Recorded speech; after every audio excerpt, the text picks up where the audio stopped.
today. Severino pitches a complete game. Starling, Marte rejoins the team, and Pete Alonso is one dinger away from a milestone. We talk about all of that on a jam-packed issue of Mets Digest. What is going on, everybody? My name is Flobo Boyce, and you're locked into the number one spot for Mets news and notes. I'm going to be honest with you. There are a lot of places you can get your Mets news, a lot of places you get your Mets commentary, but you're here rocking with us. That means the world to me. Always wanted to bring a different spin to the proceedings. The fact you're here rocking with me means the world. If you're watching right now, you haven't already, do me a favor, hit that subscribe button. Don't be a part of that not subscribed crew. Those people are L7s. They're squares, baby. Join us on the fictional virtual 7 line. Not sure where you are on the planet, but if you join us, hit the subscribe button. You get to be on that train as well. And let's get right into it because I know your time is valuable. This team, I thought, was going to be the end of me. A couple of bad games. I was trying to be positive, but I realized I was one of the few positive people among my crew. But Luis Severino, a man that I have to apologize to, because after 3 bad starts, I said, well, maybe the innings limits, the innings workload was getting to him. Pitches a complete game of scoreless baseball, holding the Marlins to absolutely 0. Now, if you watch the game, you realize the whole feeling was electric, and there was a little bit of touch and go there, top of the 9th, where Severino hit Jake Burger, the leadoff batter for the Marlins, and Carlos Mendoza comes out. Thought that we're going to have that discussion, thought he's going to give the ball away. Edwin Diaz was pitching in the bullpen, but Sevy doubled down and said he wanted to do it. And Mendoza trusted him. Gutsy move from the rookie manager because the game got away from us. That would have been one of those other losses that would be plastered all over the sports pages. The Mets get the win. It was fantastic. The videos, thankfully, are online on the YouTube channels. Obviously, we can't show you that for copyright reasons, but make sure you check it out there because it really was one of those high moments. Yeah, we make fun of the wieners, like Max Wiener and Seymour Wiener. Yeah, we make fun of Grimace and the Rally Dog, but this was actually one of those real, visceral baseball moments that even purists have to love.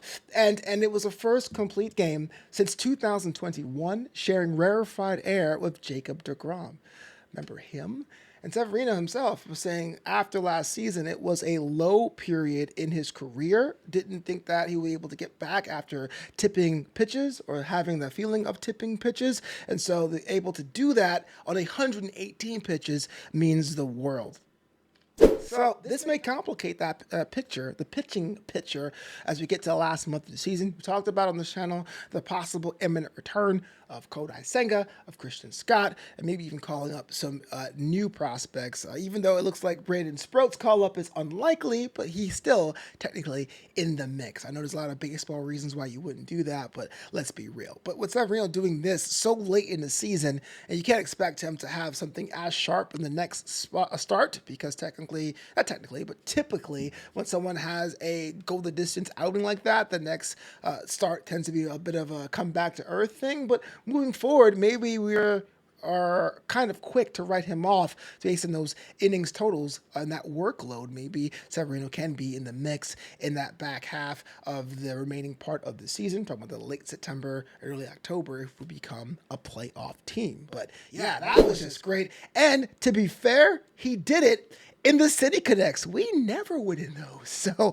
man, not only have to tip my cap to that, we got to tip your cap to that as well, because it's like, whoa, you did it in the which I love, by the way. I'm a big fan of the City Connects.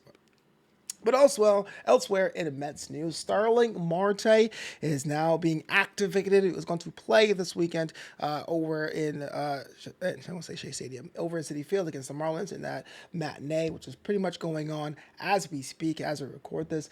Fantastic, from my opinion, even though Starling Marte has had a very dubiously decorated injury history. In fact, he's coming back from a knee injury that put him on the sidelines since July.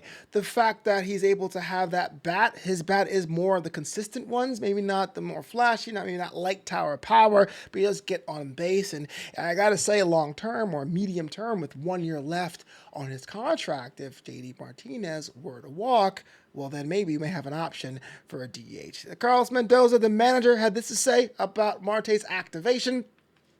He's going to be a big part of this team, just like he's been the past couple of years. But at the same time, we've got to be smart and we got to protect him. There are going to be days where he feels like he can go and wants to go, but I'm going to sit him. There's going to be days where I'm probably going to take him out of the game earlier. So yeah, we just got to be smart, especially when we are at that season. And that's the kind of quote that is reassuring if you're a Marte fan, because you want him to be healthy. You do have options in the outfield between Bader and Nimmo and Winker and Taylor. But if you are not say a hater, but a Marte detractor, you're probably saying, why are we babying this guy? What are we doing?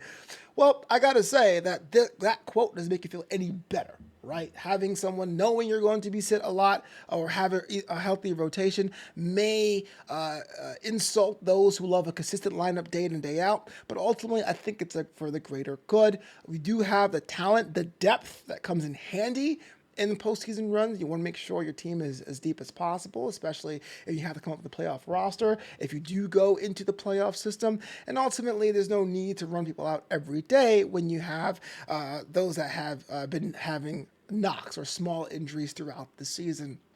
And on top of that, it's been historic that older players tend to get rotated out a lot more frequently. I remember Mark Canha, who was on the team as recently as 2 seasons ago, had that situation where he was taken out every third game. But I think this is great. I do think he could be a grounding force in the middle of the lineup. He could hit leadoff, which I wouldn't put him there because Lindor has been so hot. But if you want to put him in the 5th, a behind or in front of Alonso, or even if you want to put him in that 8 or 9 hole, the Harrison Bader hole, I guess, to help overturn the lineup to keep it as long as possible, I think Marte can slot in there. And I do think that he gets a bad rap for the whole effort thing. That's me personally. I'm editorializing, as we say, right? So good luck to Starling. Hopefully he's able to have a healthy run. And hopefully we can see him in the playoffs if the team gets there. But that also isn't the only news and note this week. Got to give it up for Pete Alonso, polar bear himself, making sure he is on the tally. Let's be real, as of this weekend, as of this recording, he is number 4 on the all-time home run list for Mets players, the Mets team record holder. He has 219. That is one shy of Mike Piazza at number 3. Mike Piazza has 220. And that's also behind David Wright, who has 242, and Darryl Strawberry, the record holder, with 252. But here's where things get interesting. You think about the time spent as a Met to get that number. Darryl Strawberry's 252 homers took him 8 seasons. Mike Piazza's 220 homers took 8 seasons. David Wright's 242 homers took 13 seasons. But Pete Alonso, if he plays his cards right, there's a whole month to play this season, can eclipse Mike Piazza in his 6th season as a New York Met. That's 2 whole seasons ahead of Mike Piazza. The production is bananas. The vibes are immaculate. And it still raises a question. I feel every time we talk about the Pete Alonso situation, will he stay? Will he go? Yeah, there's going to be plan Bs and plan Cs. It's baseball, right? If he decides to go, if he decides to leave, much like how you would have a plan B or C in the case of injury. But it's looking more and more apparent that Pete Alonso is in the Mets' DNA. Maybe more valuable than his down numbers are suggesting. Just a little thought about this. If he has to be on the number 3 of all time and then he gets chipped off, it will hit different, as the kids say. But I do think it's a cool note. What do you think? Pete Alonso will tie or eclipse that record of Mike Piazza and move to number 3? You let me know in the comments below, as well as how would you place Marte? How do you feel about him returning? And of course, Sevy, baby. Sevy wins a game, a complete game in the City Connects. Hang it in the Louvre. That brings us to the end of this edition of Mets Digest. I'm Flobo Boyce. Thank you so much for rocking with me. Okay, this is great. I love the fact we have a new channel, and the community we have here is fantastic. Until next time, of course, it's LGM to the bitter end.